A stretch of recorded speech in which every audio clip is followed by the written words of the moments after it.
संकल्प फाउंडेशनच्या वतीने आपल्या सर्वांचे पुनश्च एकदा स्वागत करतो. अ, आज आपण संवाद सारथी व्याख्यानमालेच्या 115व्या एपिसोडला जे पुष्प गुंफलं जात आहे त्यासाठी जमले आहोत. ते सुरू करण्यापूर्वी आमच्या एनजीओ विषयी 2 मिनिटात मी इथं माहिती शेअर करतो.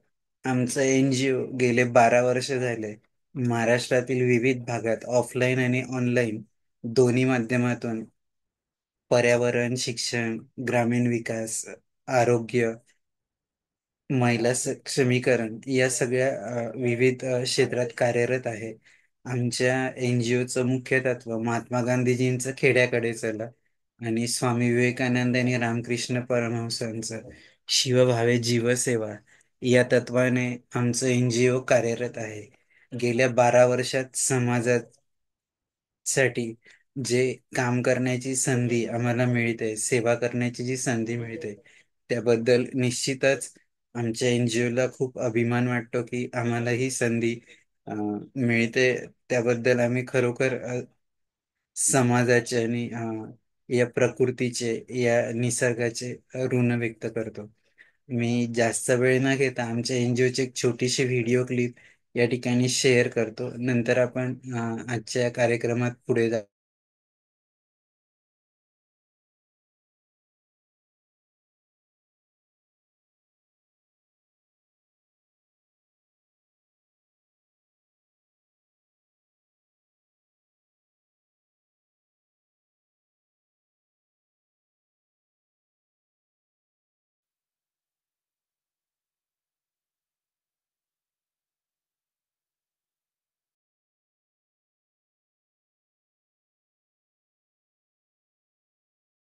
निर्माणों के पावन युग में हम चरित्र निर्माण न भूले, स्वार्थ साधना की आंधी में वसुधा का कल्याण न भूले। सिंधु है संघर्षों का पार नहीं है, किंतु डूबना मझधारों में साहस को स्वीकार नहीं है। जटिल समस्या सुलझाने को नूतन अनुसंधान न भूले। निर्माणों के पावन युग में हम चरित्र निर्माण न भूले, स्वार्थ साधना की आंधी में वसुधा का कल्याण न भूले। शील विनय आदर्श श्रेष्ठता तार बिना झंकार नहीं है। शिक्षा क्या स्वर साध सकेगी यदि नैतिक आधार नहीं है। कीर्ति कौमुदी की गरिमा में संस्कृति का सम्मान न भूले।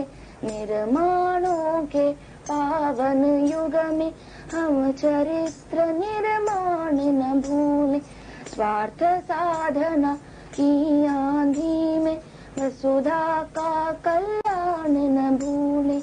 आविष्कारों की कृतियों में यदि मानव का प्यार नहीं है, सुजनहीन विज्ञान व्यर्थ है।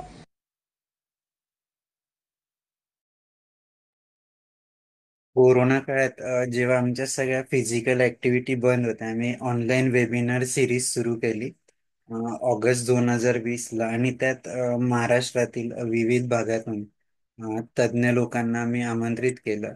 अगदी ग्रामीण विकासापासून तर स्पर्धा परीक्षा मार्गदर्शन असेल, त्यासोबत कृषी प्रक्रिया उद्योग असेल, शेतीच्या वेगवेगळ्या पद्धती जसं ऑर्गॅनिक फार्मिंग आहे, मिलेट्स फार्मिंग आहे, योगिक फार्मिंग आहे, अशा नॅचरल फार्मिंग, अशा शेतीच्या पद्धती जे सक्सेसफुली करतायत अशा शेतकऱ्यांना पण आम्ही आमंत्रित केलं की त्यातनं समाजाला एक नवीन दिशा मिळेल.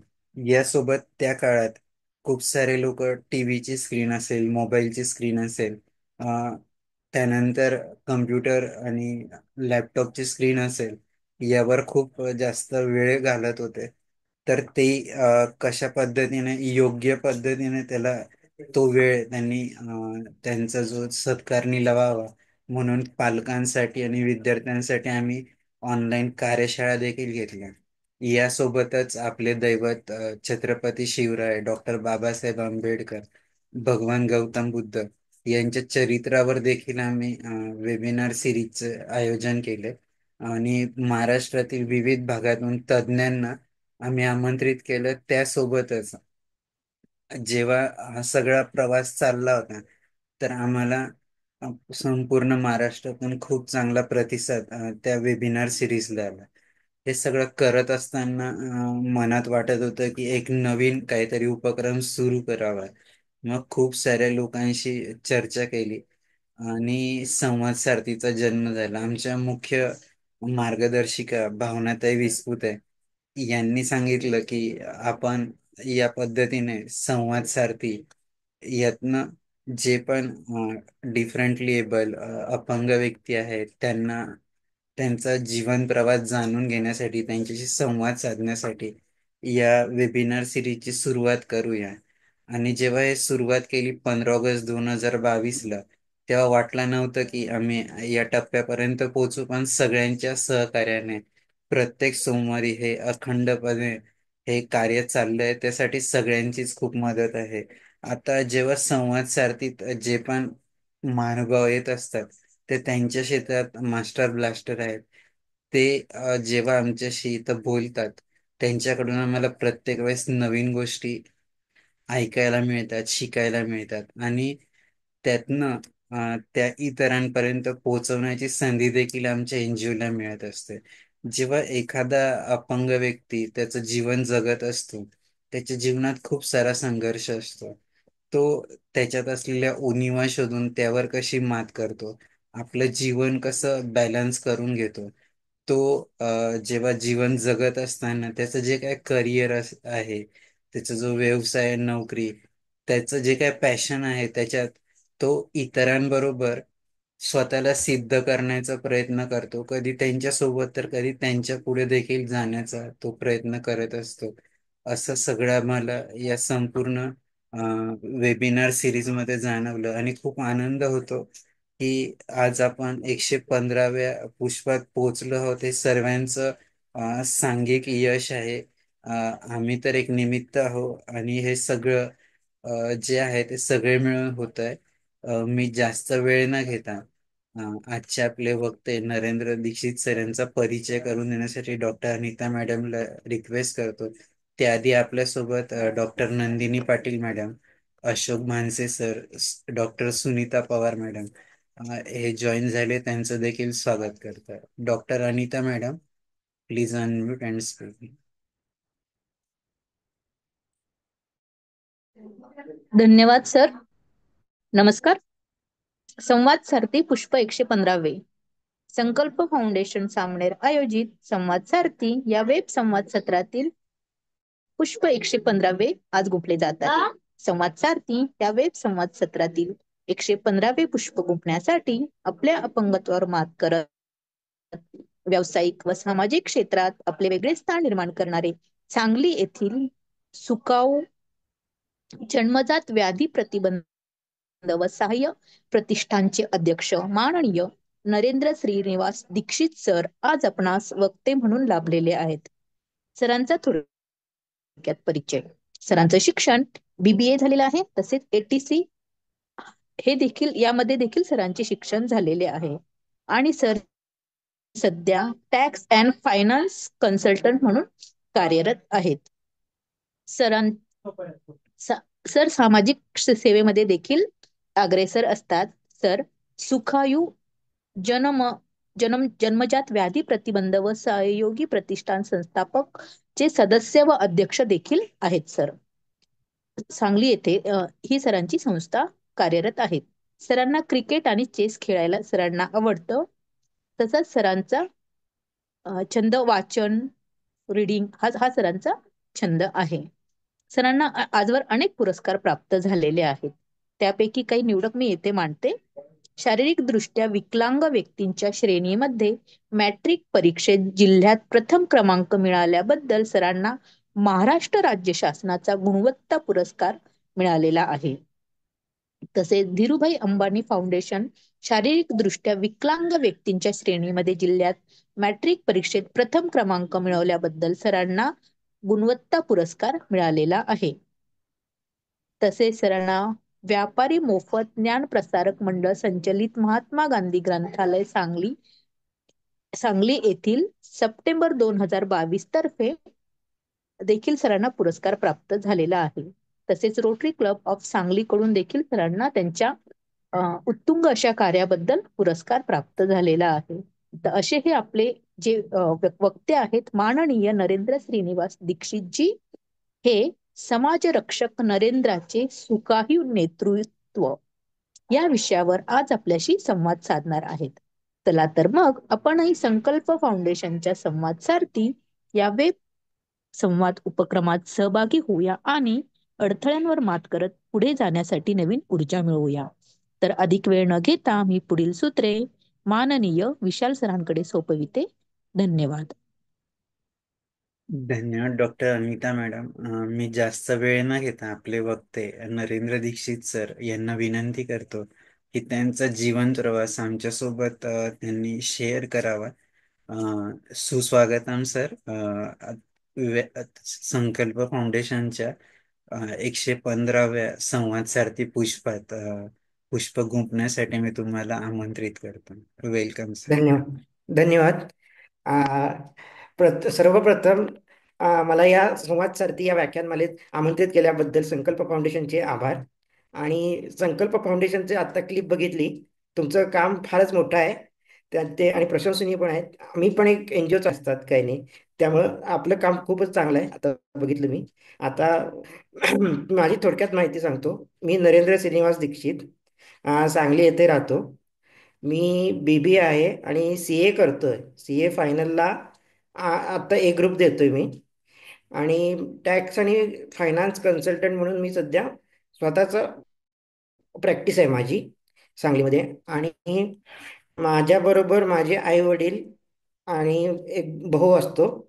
वडील बँकेतनं रिटायर झालेत, पंजाब नॅशनल बँकेमधून. आई कांतीलाल पुरुषोत्तम दास शहा डेक्कन एज्युकेशन सोसायटीची शाळा आहे, तिथून मुख्याध्यापिका म्हणून रिटायर झाली. माझा भाऊ अवधूत दीक्षित डॉक्टर आहे, BDS, आणि त्याने क्लिनिकल रिसर्चचा कोर्स केला आहे. आणि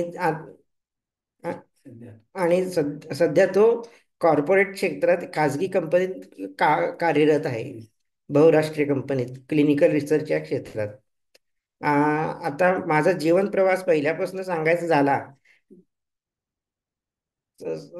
झाला तर माझ्या जन्मापासून सुरुवात करावी लागेल. कारण की मी जन्मजात अपंगच आहे. मला मेनिंगोमायलोसिल ही व्याधी होती. तो स्पायना बायफिडाचा प्रकार आहे.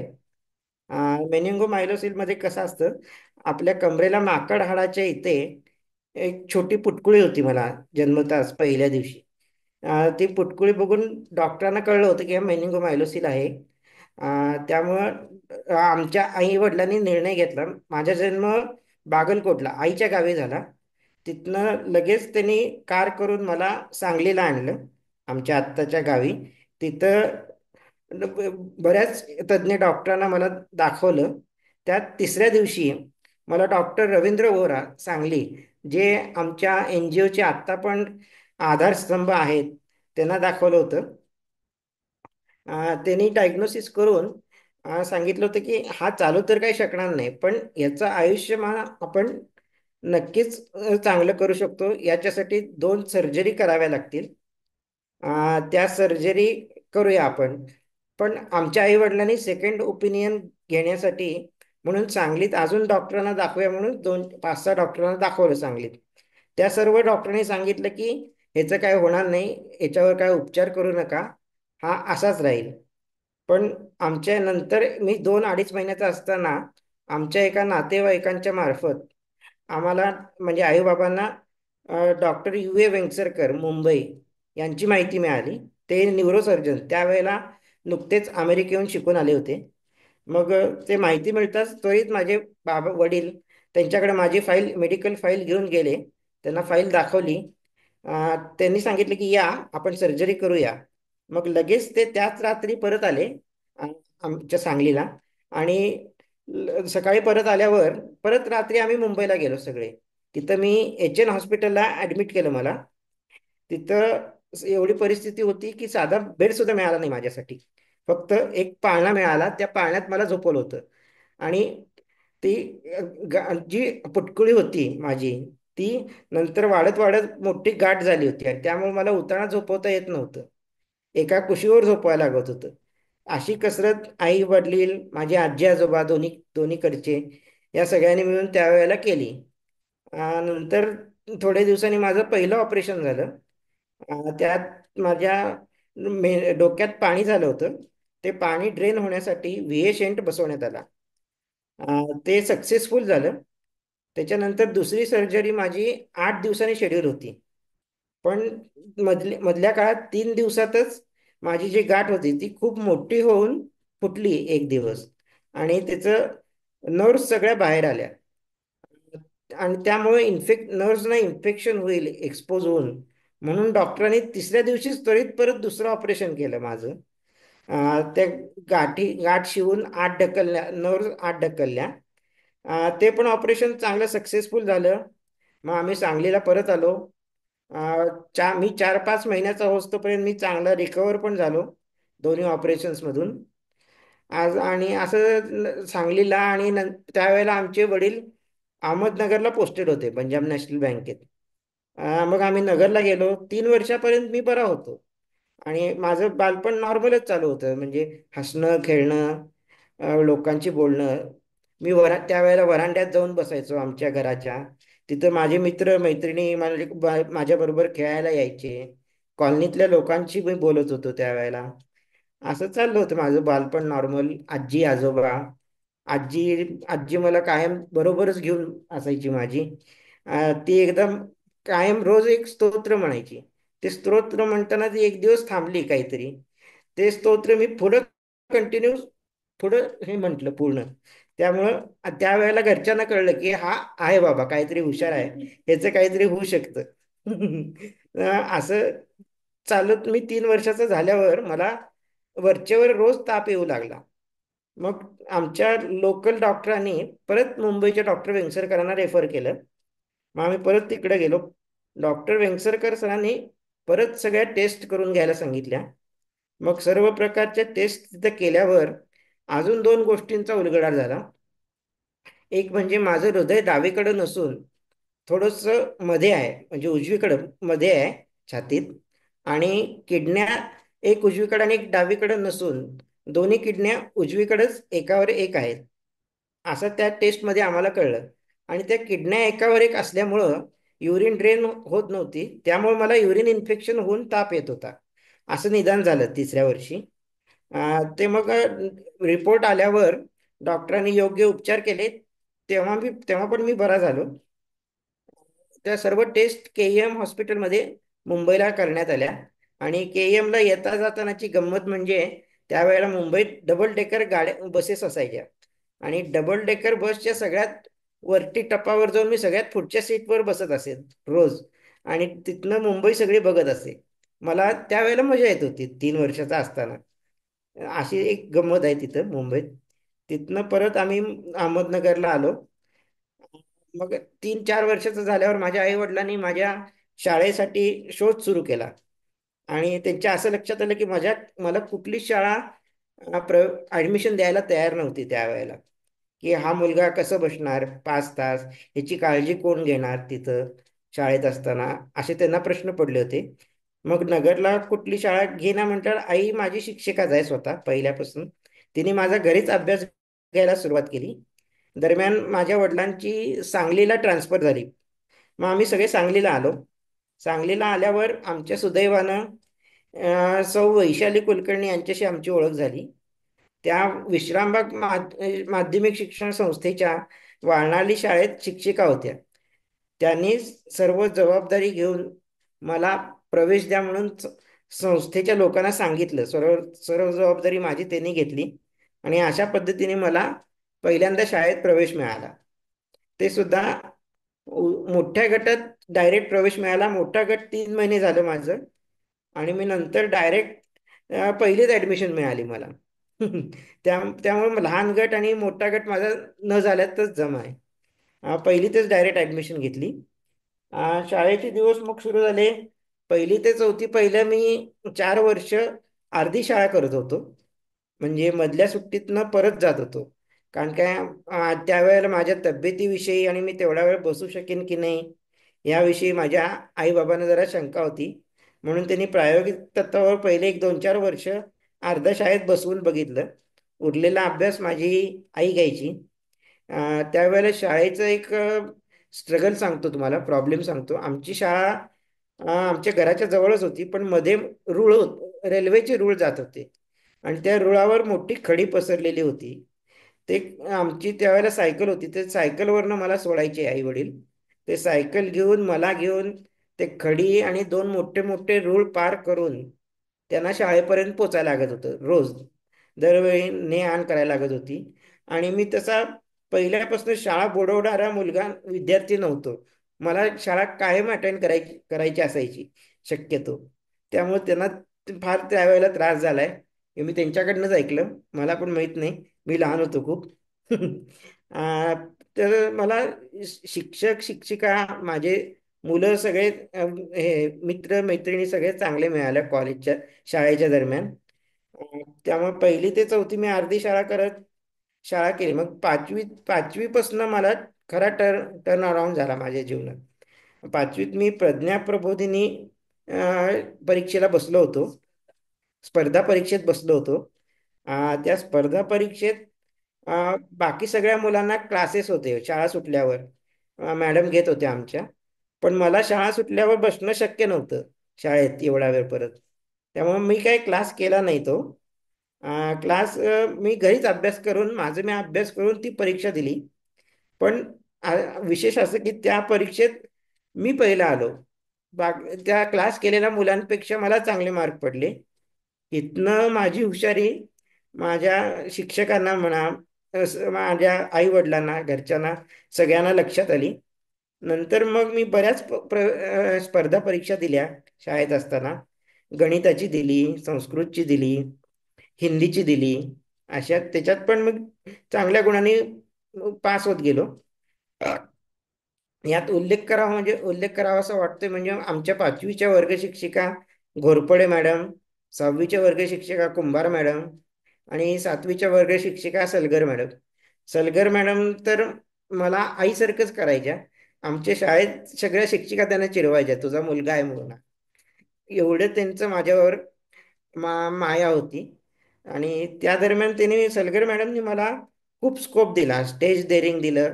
स्टेजवर मला कसं बोलायचं त्यांनी प्रोत्साहन दिलं बोलायला. स्टोरी टेलिंग म्हणा, वक्तृत्व स्पर्धेत म्हणा, असं त्यांनी प्रोत्साहन दिलं.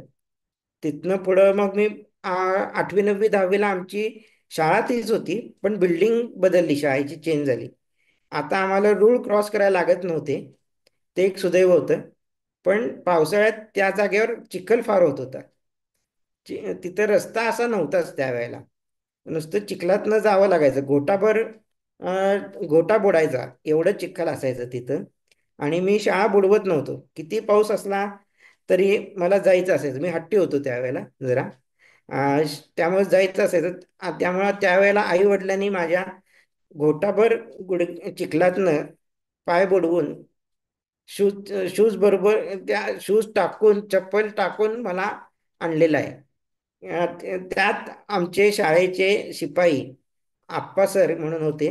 त्यांनी खूप मदत केली माझ्या आई वडिलांना. मला कडेवर घेऊन ते आमची गाडी जिथपर्यंत लागली होती तिथपर्यंत मला आणायचे, न्यायचे, सोडायचे. असं मला सगळ्यांचीच मदत झालेली आहे, मित्रांची म्हणा, शाळेतल्या स्टाफची, शिक्षकांची. आणि 10वीत मी रायटर घ्यायचा निर्णय घेतला माझे पेपर्स द्यायला. कारण माझे हात पण थोडे शेक होतात, थरथरतात. त्यामुळे मी रायटर घेतला होता. रायटर मला 9वीतला मुलगा दिला होता, प्रवीण चिनगुडी म्हणून. तो पण फार हुशार आणि त्याचं पण मला सहकार्य लाभलं. त्याचा एक किस्सा म्हणजे माझ्या परीक्षेसाठी रायटर म्हणून लिहायचं होतं, म्हणून त्यांनी स्वतःच्या घरची ट्रिप कॅन्सल केली त्याची, कुठं आजारी वगैरे पडू नये, माझी परीक्षा बुडू नये म्हणून. असं करत करत मी 10वी 10वीत शाळेत तिसरा आलो आणि सांगली जिल्ह्यात पहिला आलो 10वीला. 83% गुण होते मला 10वीला. आणि जिल्ह्यात अपंगांच्यात पहिला आल्यामुळं सरकारी शासनाचा एक पुरस्कार मला मिळाला आणि धीरूभाई अंबानी फाउंडेशनचा पण पुरस्कार मिळाला. याच्या पुढे मी 11वी 12वीला विवेकानंद कॉलेज कोल्हापूरला ॲडमिशन घेतली आणि simultaneously helpers of handicap Kolhapur या संस्थेच्या घरोंदा हॉस्टेलमध्ये मी ॲडमिशन घेतली. घरोंदा हॉस्टेलमध्ये मी ॲडमिशन घेतली. तिथे मी स्वावलंबनाचे सगळे धडे घेतले. म्हणजे 10वीपर्यंत मी माझ्या सगळ्या क्रियांसाठी बेसिक बेसिक गरजांसाठी आई वडिलांवर अवलंबून होतो. उदाहरणार्थ आंघोळ घालणे, टॉयलेट बाथरूम स्वच्छता आवरणे या सगळ्यावर आई वडिलांवर अवलंबून होतो. तिथं मी स्वतः स्वतः कसं करायचं हे शिकलो. हेल्पर्स ऑफ द हँडिकॅपमध्ये 2 वर्ष लावून एकटा राहिलो तुम्ही आणि तिथं कोणी आई वडील नव्हते, काही नव्हते. आणि तिथं मला आणखीन एक म्हणजे पब्लिक स्पीकिंग. मी 10वीपर्यंत इंट्रोवर्ट मुलगा होतो, तसा कमी बोलायचो. त्यामुळं आणि तिथं गेल्यावर मला माझ्यासारखे बरेच मुलं दिसले माझ्यासारखे बरेच मुलं दिसले. त्यामुळे मला जरा धाडस मिळालं. ते मुलांबरोबर बोलून त्यांच्याबरोबर संवाद साधून कम्युनिकेट करून चांगलं वाटलं आणि मला माझ्या कम्युनिकेशन स्किल्स डेव्हलप झाल्या, पब्लिक स्पीकिंग डेव्हलप झालं. हा एक तिथला फायदा झाला. आणि तिथं गेल्यावर मी व्हीलचेअर वापरायला लागलो. पहिली व्हीलचेअर मी 11वीला घेतली. त्याच्या आधी मी रांगत होतो. घरातल्या घरात सरपटत रांगत हिंडत होतो. आणि तिथल्या हेल्पर्स ऑफ द हँडिकॅपच्या संस्थेच्या अध्यक्षा नसीमा हुरजूक यांचा मला पण खूप गायडन्स झाला. त्यांनी गायडन्स केला. त्यांना आम्ही 7वीत जाऊन भेटलो होतो एकदा. त्यावेळेला त्यांनी सांगितलं होतं की या तुम्ही येऊन बघा किंवा त्याला तिथं ठेवा हॉस्टेलमध्ये. पण त्यावेळेला माझ्या आईवडिलांची मनाची तयारी म्हणा अशी झाली नव्हती, म्हणून त्यांनी ठेवलं नाही मला. ते 10वी झाल्यावर त्यांनी मला तिथं ठेवलं.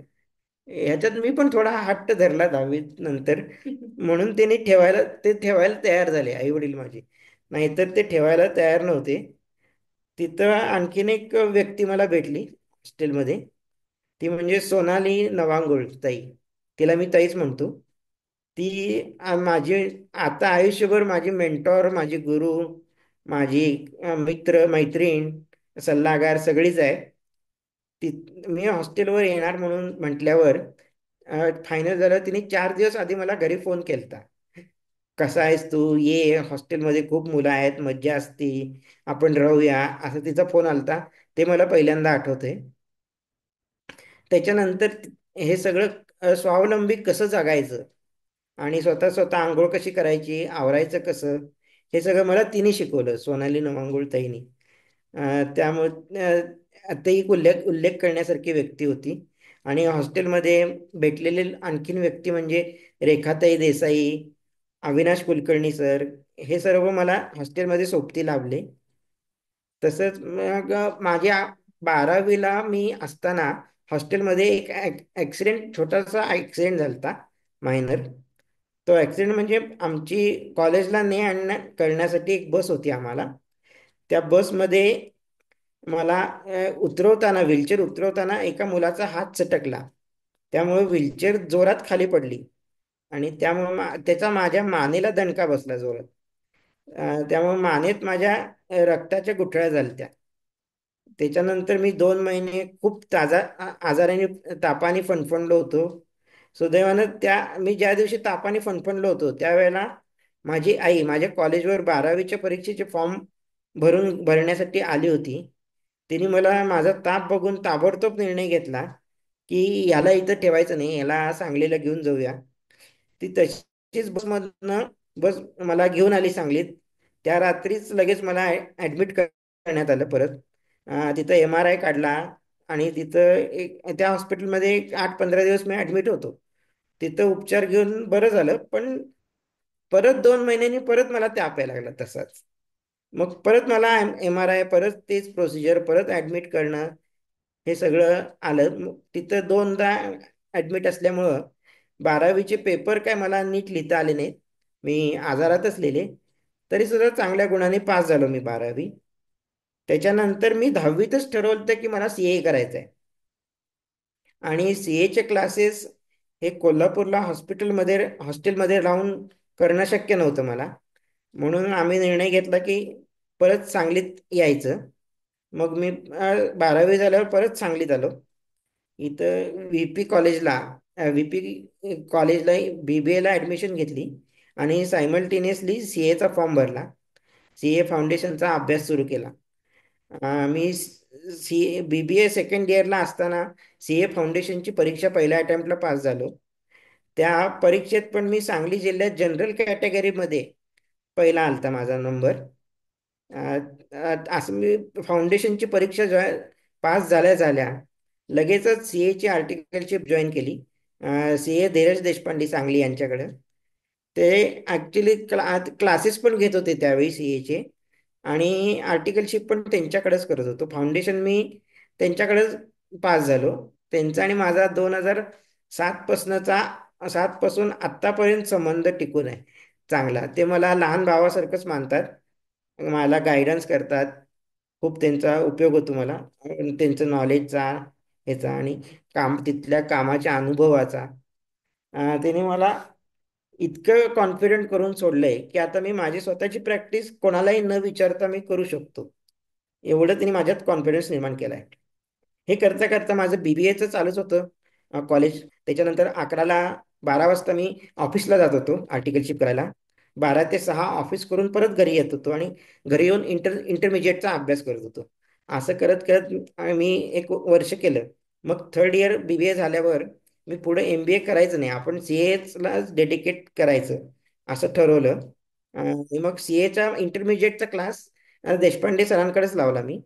ते त्या काळात पण मी 8 ते 10, सकाळी 8 ते 10 क्लास करून नंतर 11 ते 6 ऑफिस करून पूर्ण वेळ करून असं करून अभ्यास केलेला आहे इंटरमिजिएटचा. आणि इतर लोक डमी आर्टिकलशिप करतात त्याप्रमाणे डमी आर्टिकलशिप न करता मी फुल टाईम आर्टिकलशिप केलेली आहे. हे एक विशेष.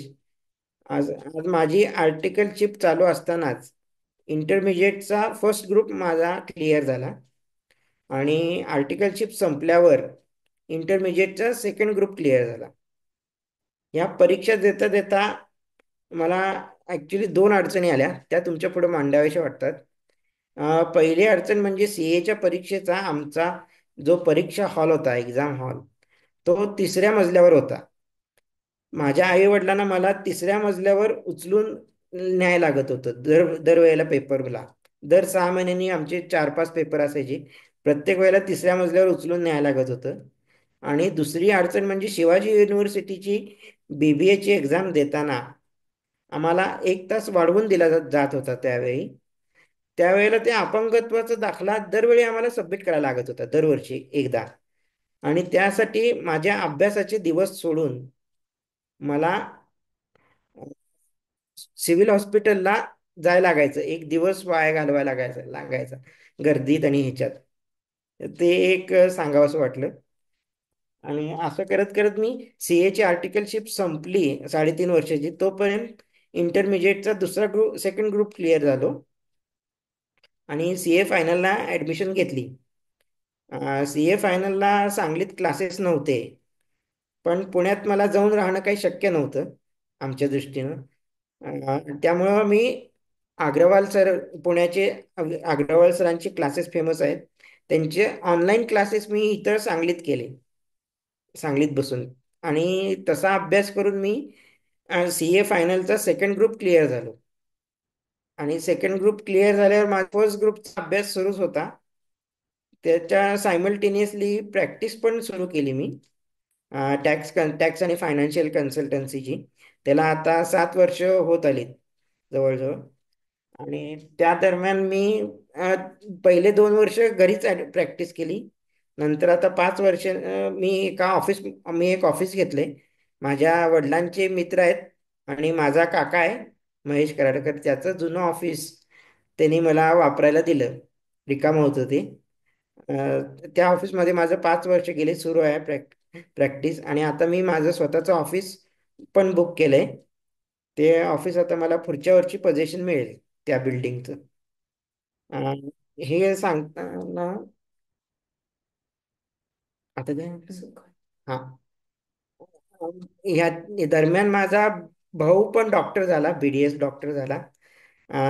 तो डॉक्टर होऊन त्यानं क्लिनिकल रिसर्चमध्ये मास्टर्स डिग्री केली आणि टाटा कॅन्सर हॉस्पिटलमध्ये काही वर्ष जॉब केला. आता तो मल्टीनॅशनल कंपनीत कामाला आहे, क्लिनिकल रिसर्च डिपार्टमेंटमध्ये. आणि त्याचं लग्न पण झालेलं आहे. त्याची बायको म्हणजे माझी वहिनी, जी मला बहिणीसारखीच लाभलेली आहे, ती पण एका मल्टीनॅशनल कॉर्पोरेटमध्ये कामाला आहे, हेल्थ केअरमध्येच आहे ती पण. ती पण हुशार आहे खूप. BSc आणि MSc मध्ये मुंबई युनिव्हर्सिटीला गोल्ड मेडलिस्ट आहे. आणि जॅपनीज लँग्वेजचे तिच्या 3 परीक्षा झालेल्या आहेत. आता माझं ऑफिस चालू असताना एक दिवस डॉक्टर रवींद्र ओरास सांगलीचे माझ्या ऑफिसमध्ये आले होते. असंच आमचं बोलणं चालू असताना सुखायूबद्दल त्यांनी मला सांगितलं. मग मी त्यांना म्हटलं मी रजिस्ट्रेशन करून देतो तुम्हाला, काय प्रॉब्लेम नाही. मग मी सुखायूचं कागदपत्राचे सगळं काम मी केल्या म्हटल्यावर त्यांनी मला त्याचा अध्यक्ष केलं, सुखायू प्रतिष्ठानचं. त्यामुळं त्यांनी मला अध्यक्ष केलं. आणि तिथनं आमचा 20 नोव्हेंबर 2019 साली सुखायूचा प्रवास सुरू झाला. तो फार सुंदर प्रवास आहे. आमची टीम खूप मोठी आहे, आमची 7 जणांची टीम आहे. आमच्या टीमचं वैशिष्ट्य म्हणजे आम्ही जे ट्रस्टी आहोत ते एकतर जन्मजात व्याधीग्रस्त किंवा त्यांचे पेरेंट्स यांनी चालवलेली संस्था आहे. आम्हीच ट्रस्टी आहे. आणि आमच्या सल्लागार समितीवर वेगवेगळ्या क्षेत्रातले तज्ज्ञ डॉक्टर्स आहेत. त्यांना आम्ही वेळोवेळी जसं पेशंट येईल तसं रेफर करत असतो, दाखवत असतो. आणि समाजातले इतर क्षेत्रातले मान्यवर सुद्धा आमच्या संस्थेच्या सल्लागार समितीवर आहेत. आमच्या सुखायूचे उद्दिष्ट म्हणजे थोडक्यात सांगतो, जन्मजात व्याधीग्रस्त मुलांना लाईफटाईम सपोर्ट करणे हे आमच्या संस्थेचं उद्दिष्ट आहे. त्याच्यात एक म्हणजे त्यांना जन्मजात व्याधीग्रस्त जन्माला आला की त्यांना काय मेडिकल हे ॲडवाईस देणे, डॉक्टरांना दाखवणे, त्यांच्या पॅथॉलॉजिकल टेस्ट करणे, व्याधीचं निदान करणे काय आहे ती. आणि व्याधीचं निदान झाल्यावर त्यांना सर्जरी आवश्यक असल्यास सर्जरी करणे, औषधं आवश्यक असल्यास औषधं पुरवणे. हे हा पहिला भाग झाला. दुसरा भाग म्हणजे त्यांना शैक्षणिक मदत करणे, त्यांना शाळेत ऍडमिशन मिळवून देणे. मला जसा प्रॉब्लेम आला की कुठली शाळा घ्यायला तयार नव्हती, तसं आत्ता आमच्या पेशंटना येऊ नये म्हणून प्रयत्न करणे. आणि दुसरं म्हणजे त्यांची शाळा झाल्यावर त्यांचं करिअरसाठी मदत करणे. त्यांना एखादा बिझनेस सेटअप करायचा असेल तर तो बिझनेस सेट करून देणे. किंवा त्यांना कुठं स्पर्धा परीक्षा द्यायची असेल तर त्याचं मार्गदर्शन. आणि तिसरं म्हणजे त्यांचं विवाहविषयक मार्गदर्शन हे. आणि त्यांना कुठले प्रोस्थेटिक काय साहित्य लागणार असेल, व्हीलचेअर, कुबडी, वॉकर, याचा पुरवठा करणे. हा एक भाग झाला आमच्या उद्दिष्टांचा. आणि दुसरा भाग म्हणजे जन्मजात व्याधीग्रस्त मुलं जन्मालाच येऊ नयेत म्हणून काम कर म्हणून पण काम करतो आम्ही. आमच्या सल्लागार समितीवर जे तज्ज्ञ डॉक्टर्स आहेत त्यांचे लेक्चर्स आयोजित करतो.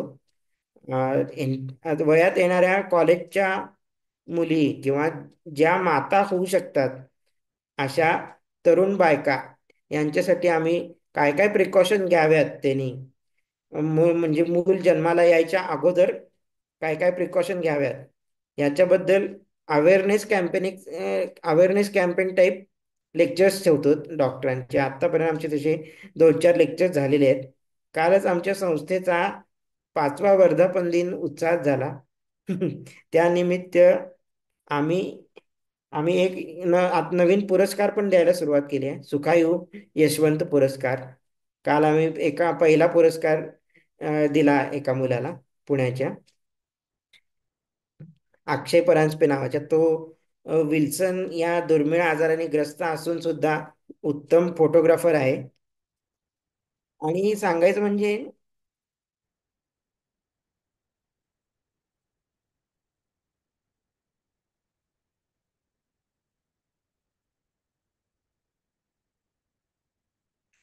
अरे,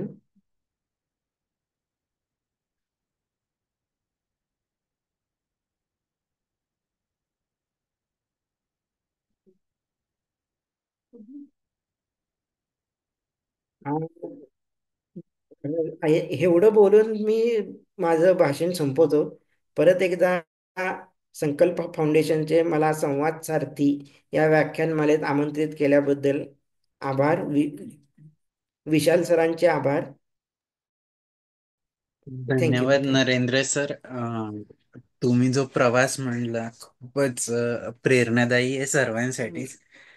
तर सर, तुम्ही जे जन्मापासून तर आतापर्यंतचा प्रवास सांगितला, या संपूर्ण प्रवासात तुमच्या जीवनातील सर्वोच्च आनंदाचा क्षण कुठला आहे, की तो तुम्ही कधीही विसरू शकत नाही? सर्वोच्च आनंदाचा क्षण म्हणजे मी माझं स्वतःचं ऑफिस सुरू केलं. नवीन जागेत आम्ही जेव्हा शिफ्ट झालो, तो माझ्या जीवनातला सर्वोच्च आनंदाचा क्षण आहे. मी त्यावेळी फार खुश होतो नवीन जागेत ऑफिस सुरू केल्यावर. ओके. फार आनंद जर झाला याच्या होता मला अगदी त्या. या संपूर्ण जीवन जगत असताना असा कुठला तरी वेदनादायी क्षण की जो कधी विसरू शकत नाही?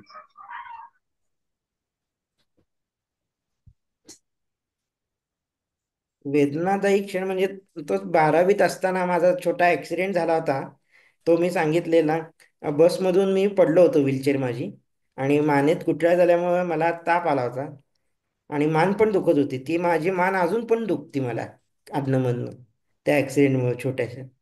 तोच सगळ्यात वेदनादायी क्षण. ते 3-4 महिने मला खूप अवघड गेले. माझी 12वीची परीक्षा तोंडावर होती त्यावेळी. कसा बसा अभ्यास केला, 12वीची परीक्षा दिली, आणि कसं बसं पास झालो मी त्यावेळी. ओके. सर, एक छोटासा अजून प्रश्न, की जसं तुम्ही सांगितलं की अगदी ठरवलं तर मनापासून की मला सीएच व्हायचंय, तर मग सीए हो. होण्याचं ठिणगी तुमच्या मनात कुठून पेटली त्याबद्दल पण सांगा. की असं ठरवून केलं होतं का कोणाकडून प्रेरणा घेऊन केलं? कारण कसं आहे नाही ना, की एखादा दिवा लागायला छोटीशी ठिणगीच पुरेशी असते. तसं आपलं हे करिअर असलं पाहिजे असं तुमच्या मनात कसं आलं? कोणाकडून ते घेतलं की उपजतच मनात आलं?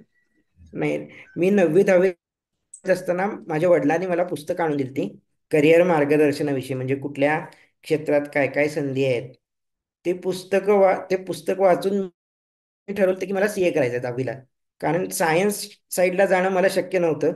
उभारून लॅबमध्ये प्रयोग करणं, इकडच्या लॅबमधून तिकडच्या लॅबमध्ये धावपळ करत जाणं, आणि क्लास करणं वगैरे मला काही शक्य नव्हतं. आणि आर्ट्स क्षेत्राची मला एवढी आवड नव्हती. आणि मला कॉमर्स क्षेत्र खूप आवडलं ते पुस्तक वाचून. मग मी ठरवलं की मला याच्यातच करिअर करायचं. आणि मला खरं सांगतो, माझी आता टॅक्स प्रॅक्टिस आणि हे जे आहे ते माझं पॅशन आहे. मला खरंच मनापासून हे आवडतं म्हणून मी करतो सीए वगैरे.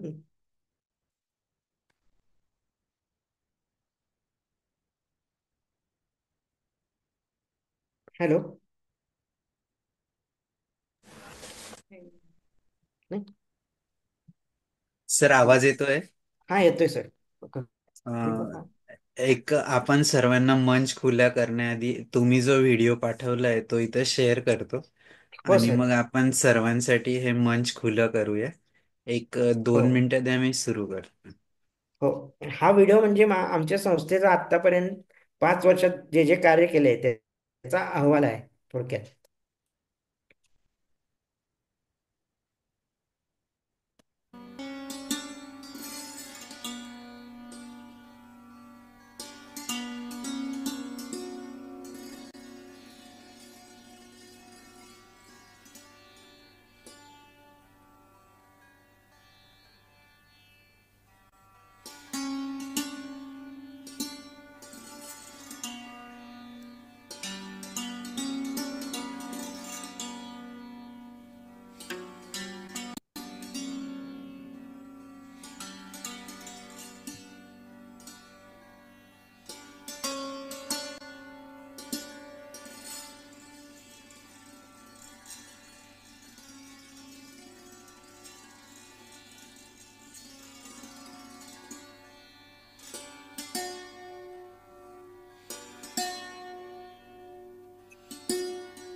खूपच छान कार्य आहे सर तुमच्या संस्थेचं आणि थँक्यू. ते या निमित्ताने आम्हाला बघायला मिळालं.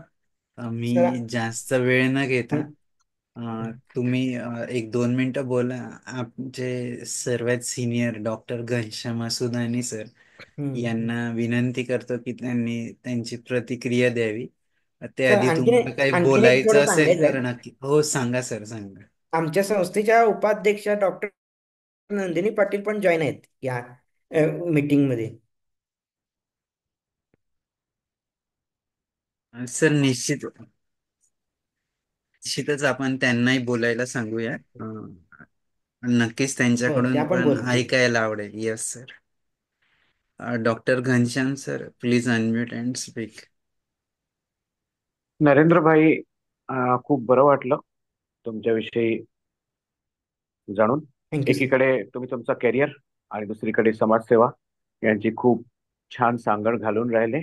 असे लोक खूप कमी असतात या जगामध्ये, असा बॅलन्स साधणारे. आणि 2 प्रश्न फक्त मला विचारायचे आहेत तुम्हाला. पहिला, हम्म. की तुमची ही जी संस्था आहे ती व्हिज्युअल इम्पेअरमेंटच्या क्षेत्रामध्ये काय करते आहे? आणि दुसरा, त्याला प्रश्न म्हणूया किंवा थोडीशी खंत म्हणूया.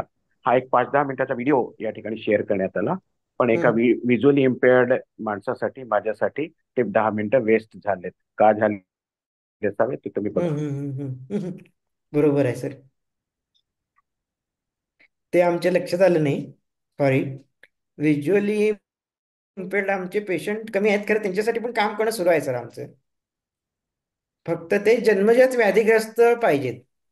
नंतर जर झाला असेल तर आमच्यात घेत नाही आम्ही संस्थेत. जन्मजात व्याधीग्रस्त व्हिज्युअली इम्पेअर्ड असेल तर त्यांच्यासाठी काम करतो. आतापर्यंत आम्ही अंधशाळेशी कॉन्टॅक्ट करून आता काय करता येईल का बघायला लागलोय अजून त्यांच्याबद्दल. ये या वीडियो में सिर्फ आप कमेंट्री डाल दीजिए तो बहुत अच्छा होता है. हाँ सर, डाल देंगे. अभी ये पहली बार मैंने कल कल ही बनाया है ये वीडियो. अच्छा. नहीं, आ, वो बहुत देर तक चल रहा था ना, मुझे लगा कि पहले से ही बना हुआ होगा, तो इसलिए इसमें कमेंट्री डालेंगे तो हम जैसा व्यक्ति भी समझ पाएगा. वैसे म्यूजिक बहुत अच्छा है, एंजॉय किया. नहीं, कल हमारे एनजीओ का 5th एनिवर्सरी था, अच्छा. इसलिए वो मैंने वीडियो परसों ही बनाया है. हम्म. अभी इम्प्रूवमेंट करूंगा मैं सर, कमेंट्री डाल के इसके पीछे. नहीं नहीं, डेफिनेटली आप करेंगे. लेकिन कई बार ऐसा होता है, मतलब हाँ हाँ. लाइफ में जब चलते रहते हैं, मेरा भी इतना एक्सपीरियंस रहा है, तो कई बार ऐसा होता है कि कई सारी चीजें सामने ला करके खड़ी कर दी जाती है. यानी किसी विजुअली इम्पेयर्ड इंसान को आप 3 घंटे का डांस शो दिखा दीजिए, it is Ziro for him. Yes sir, yes sir. तो सॉरी, इस तरह से होता है. हमारे ध्यान में नहीं आया वो. इम्प्रूवमेंट करेंगे. हाँ, तो बस वही है कि दिव्यांगों के ध्यान में यदि नहीं आएगा तो बाकी की दुनिया तो फिर अगले जन्म में ही ध्यान करेगी ना हाँ. हमारा. वो सही है, सही है. इसलिए आप बुरा बुरा नहीं मानिएगा, मैं सिर्फ पॉइंट आउट किया इस सही है बात सर. को. Okay okay sir. चलिए, बहुत अच्छा लगा. Be in touch. Okay sir. Thank you, thank you. धन्यवाद डॉक्टर घनश्याम सर. अशोक बांसे sir, doctor Sunita Pawar madam please unmute and speak.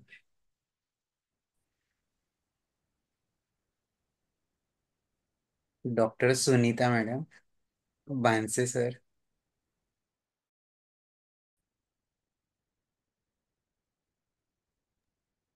Sarika madam.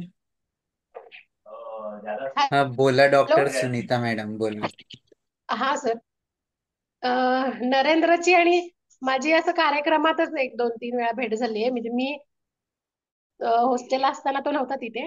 त्याच्याबद्दल होय. थोडीफारच माहिती होती. आत्ताच्या त्याच्या ह्याच्यामधून त्याच्याविषयी खूप माहिती मिळाली. आणि त्यानं जर सांगितलं की त्याचा हार्ट राईट साईडला आहे आणि दोन्ही किडन्या ही राईट, खूप रेअर केस असते अशी. तर त्याच्यासाठी त्यांना भरपूर काळजी घेतली पाहिजे. युरिन इन्फेक्शन अजिबात होता कामा हो नये. त्याच्यासाठीच जे काय आहे, नरेंद्र तुम्हाला फोन कर कधीतरी, आपण बोलू त्याविषयी हो मॅडम, की कशी काळजी घेऊ तू त्याच्याशी. नक्की करतो तुम्हाला. आणि आणि खूप म्हणजे छान बोललास तू.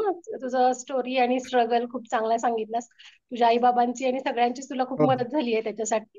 हो. तर असंच तुझ्या संस्थेच्या कार्यासाठी पण शुभेच्छा आणि तुलाही खूप खूप शुभेच्छा. Thank you madam. छान हो, छान नाव कमव. थँक्यू. आई बापांना प्राऊड फील करून thank you they. Thank you all the best, all the best. Thank you. धन्यवाद डॉक्टर सुनीता मॅडम. बांसे सर, सारिका मॅडम.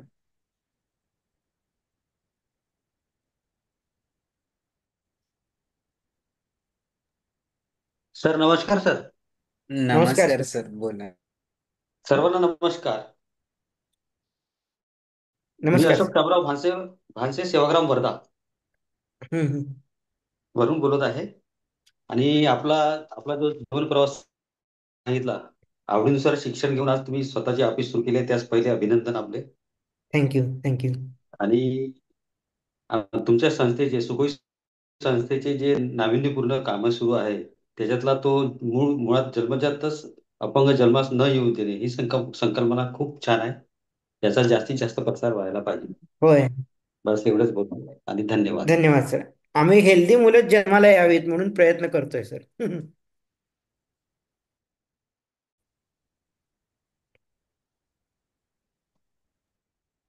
धन्यवाद Bhanse sir. Sarika madam, doctor Nandini madam, Avdhoot sir.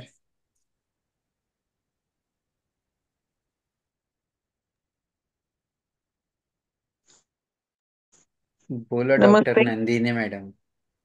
Welcome.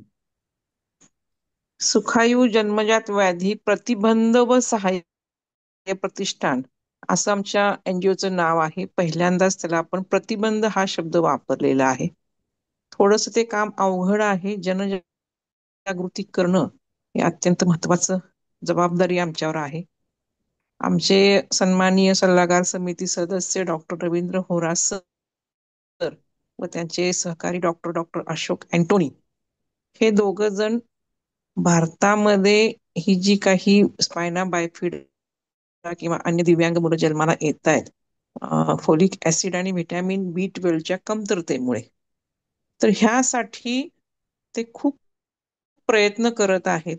आम्हीही त्यांना मदत करत आहोत की आपल्या खेड्यापाड्यातल्या महिलांना किंवा जरी आपल्या शहरातल्या महिलांना सुद्धा अज्ञानामुळं प्रेग्नन्सीच्या अगोदर आपल्याला आयर्न, व्हिटॅमिन B12 खाणं गरजेचं आहे, हे अज्ञानच आहे अजून सुद्धा.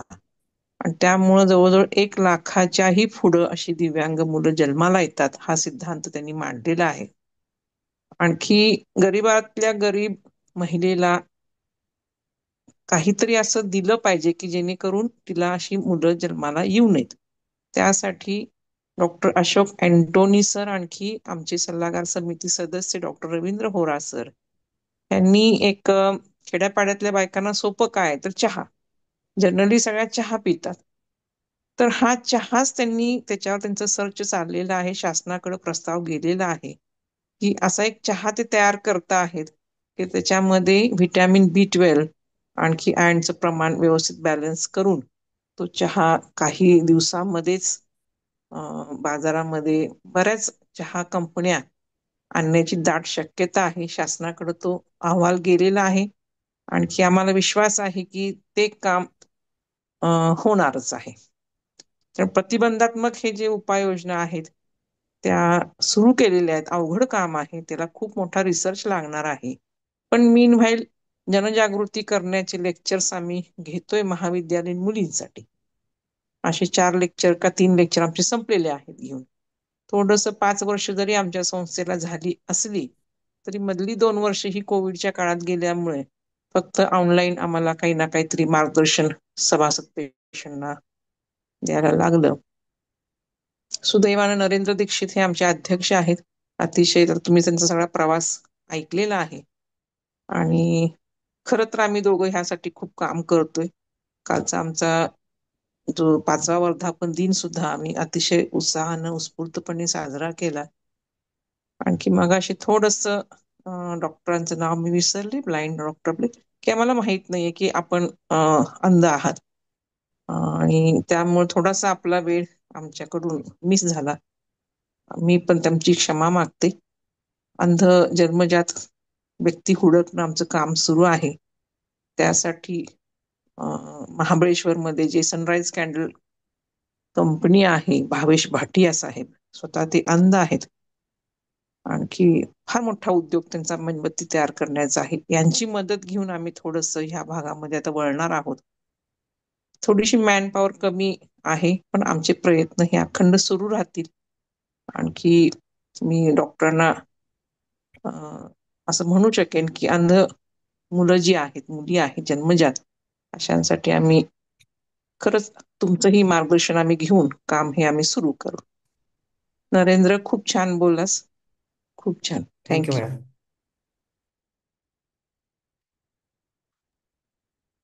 धन्यवाद doctor Nandini madam. Avdhoot sir, Sarika madam.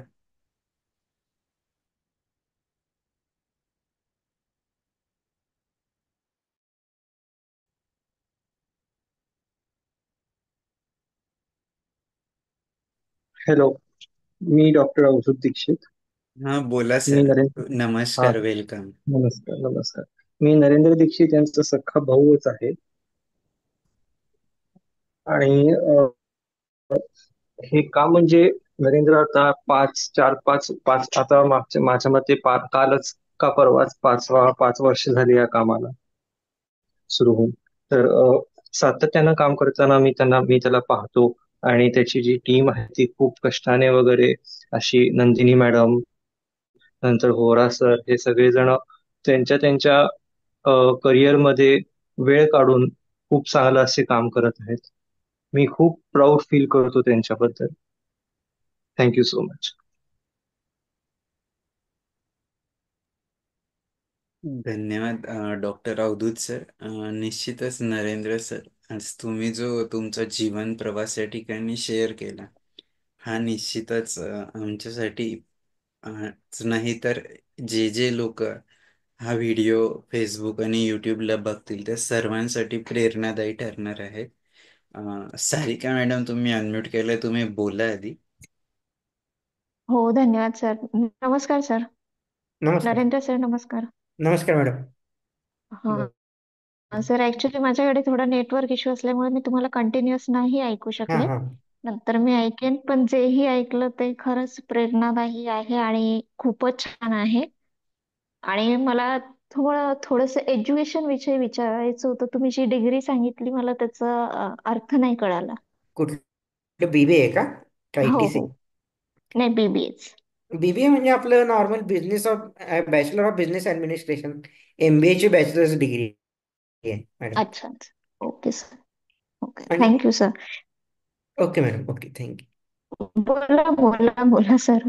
नाही, आणि ATC म्हणजे अकाउंटिंग टेक्निशियन कोर्स हे आम्हाला institute of chartered accountants of इंडियाकडनं मिळतं. CA इंटरमिजिएटची हम्म. परीक्षा पास झाल्यावर ते सर्टिफिकेट मिळतं. त्याच्या अंडर तुम्ही ऑडिट सोडून बाकी सगळं काम करू शकता CAचं. अच्छा, खूप छान सर. तुम्हाला खूप खूप शुभेच्छा. Thank you madam, thank you. धन्यवाद सारिका मॅडम. नरेंद्र सर, खरोखर तुमचा प्रवास, जीवन प्रवास जो आहे खूप संघर्षमय आणि प्रेरणादायी आहे सगळ्यांसाठीच. मी आमच्या संपूर्ण संकल्प फाउंडेशन NGO परिवाराकडून आपले ऋण व्यक्त करतो आणि भविष्यात पण आपण कायम संवादात राहूया, सर अशी तुम्हाला विनंती करतो. हा थँक्यू सर, थँक्यू. एकच मिनिट. हा सर, बोला. माझ्या वडिलांचा कविता संग्रह मागच्या महिन्यात प्रसिद्ध झालाय, रिकाम्या जागा म्हणून. त्यात एक कविता आहे, ती सर्व दिव्यांग लोकांना साठी समर्पित केलेली कविता आहे. ते वाचून दाखवू इच्छितात या मीटिंग मध्ये. हो सर, निश्चितच त्यांच्याकडून ऐकूया. उलट खूप छान होईल. आम्ही प्रत्येक वेळेस या सत्संगाची सांगता समापन जे ते प्रार्थनेने, कवितेने, गीताने करत असतो. तर निश्चितच त्यांच्याकडून तुमच्याविषयी आणि त्या कवितेविषयी ऐकायला निश्चितच आवडेल सर. आणि सर, खरोखर तुम्ही जो महत्त्वाचा वेळ दिला आमच्या संवाद सारथी वेबिनारसाठी, त्याबद्दल तुमचे ऋण व्यक्त करतो. आणि special thanks to doctor Ravindra Vora sir. त्यांनी तुमचा संपर्क दिला आणि सांगितलं की नरेंद्रजी बोलतील म्हणून. त्यांचे पण मी आभार व्यक्त करतो. आणि सर आपण पुढेही खूप चांगल्या संवादात राहूया आणि निश्चितच नक्की. सोबत काम करूया. जाताना एक छोटासा संदेश आणि तुमच्या बाबांना पण विनंती करतो की तुमच्याविषयी दोन शब्द बोलावे आणि त्यांची जी कविता आहे ती निश्चितच आजच्या या सत्संगाची सांगता त्यांनी त्या कवितेने करावी अशी मी विनंती देखील करतो. नमस्कार. वेलकम. नमस्कार सर. तुमच्या सर्वांचे मनपूर्वक आभार. नरेंद्रला त्याचं मनोगत व्यक्त करण्यासाठी संधी दिलीत आणि त्यांनी छान उत्तम प्रकारे त्याचं मनोगत व्यक्त केलंय. त्यांनी सगळंच जवळजवळ त्यात कव्हर केलेलं आहे, त्यामुळे मी काही जास्त आता सांगत नाही त्याच्याबद्दल. फक्त एकच सांगतो की आमच्या प्रयत्नापेक्षा अशा मुलांची जिद्द जी आहे ती फार महत्वाची आहे. म्हणजे त्यांनी आशा आणि जिद्द सोडता कामा नये असं एवढीच माझी सांगायची इच्छा आहे. आता मी एक माझी कविता वाचून दाखवतो. माझ्या मुलास असं कवितेचं शीर्षक आहे. तर हे फक्त नरेंद्रसाठी असे नाही तर त्याच्यासारख्या जे आहेत दिव्यांग म्हणा किंवा अपंग आणि ज्यांची अशीच भरारी घेण्याची अशी जीवनात काहीतरी करून दाखवण्याची इच्छा आहे त्यांच्यासाठी मी ही कविता लिहिलेली आहे. कवितेचं नाव आहे माझ्या मुलास. तू स्वप्नातील पक्षी, तू स्वप्नातील पक्षी, मंदिरातील नक्षी, सूर्याचा किरण तू, चांदण्याचा साक्षी, सूर्याचा किरण तू, चांदण्याचा साक्षी. घे श्वास मोकळा अन भरारी गगनी, घे श्वास मोकळा अन भरारी गगनी, काळाचे पंख तुला आकाशाची आस मनी, काळाचे पंख तुला आकाशाची आस मनी. पचवून नियतीचे हलाहल, पेलून प्रारब्धाचे त्रिशूळ, पचवून नियतीचे हलाहल, पेलून प्रारब्धाचे त्रिशूळ, करून आदिम शंखनाद, हो तयार जग जिंकण्यास, करून आदिम शंखनाद, हो तयार जग जिंकण्यास.